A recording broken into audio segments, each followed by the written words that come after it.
আমার পেছনে যা দেখছেন সেটাই বিশ্বের সবচেয়ে কঠোর এবং বৃহত্তম কারাগার। এই বিশাল কারাগারটির ধারণ ক্ষমতা 4,000 বন্দী। এখানে আছে সবচেয়ে বিপজ্জনক মানুষ, যাদের আপনি কল্পনাও করতে পারবেন না। কতজন মানুষের জীবন শেষ হয়েছে? সেটা কি 5 নাকি 10? কতজন? 50-এর বেশি। MS-13 আর আরও অনেক গ্যাং। এরা জন্তু জানোয়ার, এরা মানুষ নয়, ওরা সাইকোপ্যাথ, সোশিওপ্যাথ। এই ধরনের মানুষই এখানে আছে।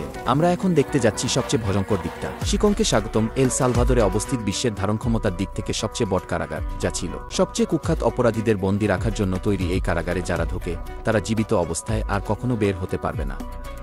এখান থেকে পালানোর কোনো পথ নেই। তুমি কি এখান থেকে বের হতে পারবে? 6 লক্ষ জনসংখ্যার এই ছোট দেশের এত বড় কারাগারের প্রয়োজনের কারণ হলো জ্ঞান।